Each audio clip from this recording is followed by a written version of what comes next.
Hey, how you doing? It's Sandy from Sunchase Botanicals. A bit windy today, so I'm in the Polytunnel doing some jobs, and I just want to show you something quickly. It's only going to be a short video. Just to see what I'm doing. I like to repurpose and recycle things that I've got lying around. And at the top of the garden, when I moved in, I noticed some really big, I think they're about 12-foot lengths of just normal guttering that weren't being used. Obviously been stacked up there and forgotten about. So I just clocked it, banked it, and thought, yeah, I'll be able to use that at some point. Well, today is the day. This is what I'm going to do.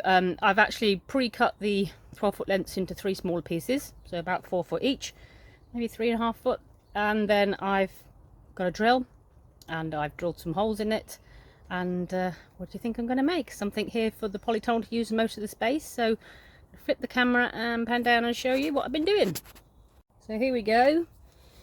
So I've cut the lengths, and I've just used my drill, and I've just put some holes in the bottom, some holes in the side, and again I had a load of old washing line which I've just repurposed. Looks fairly new, but this one was one I used last year, but it was too short, so it got exchanged for another one. So I managed to repurpose some of those lengths as well. So I've been drilling holes. So this is just the old piece of black pipe, and then this is what I'm going to do with it. I've already got one up here.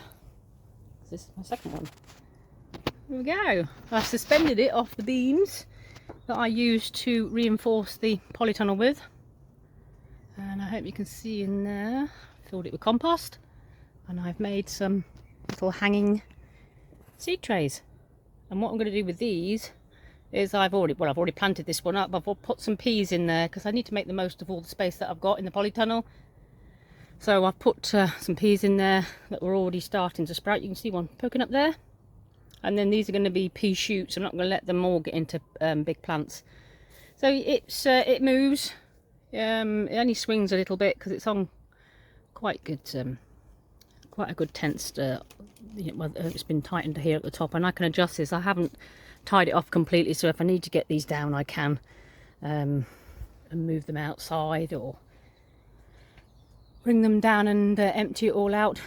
It's be easy to cleanable. So this sort of drainage here at the bottom, so that when I water that, obviously it won't get too waterlogged. And then yeah, well, hopefully what I'll do is I've got 3 lengths out of 1 12-foot, so I'm just going to keep stringing them along, and then I'll make the most of this space here. So you can see from this one, I've hung it up now, and I've half filled it, so you can see. Just put some compost in the bottom. There you go, you can see the drainage holes. So I've raised this a little bit more because I don't want to bump my head when I'm working down there. But I'm going to put this like pea shoots or anything else in there that isn't going to get a very big plant, obviously. And to make sure that, it's not going to get too heavy. That's the whole point, isn't it? These are going to be little plants of pea plants. They'll be nipping off the pea shoots. They're not going to get very big. They're not going to be very weighty. And so they'll be perfectly fine in here. Yeah. I've got three of these lengths out of obviously the 12-foot, as I said before, so I can just hook them up along there. I can also move these along if I need to. If they're not in the right position, I can just move them along, not tied them off, so they easily can be taken down again if needs be. There you go, see what else you can repurpose when looking around. That's what I like to do. Hasn't cost me anything because I had all the materials already, just a little bit of my time. And I've saved some space in my polytunnel because it's getting pretty cluttered in here, as you can see. I've got lots going on. Anyway, if you like the video, please give it a thumbs up, and or leave me a comment, and give it a subscribe if you'd like to see more from the channel. Obviously, it helps YouTube to see that we're active, and show us some more people. Come back again and see us.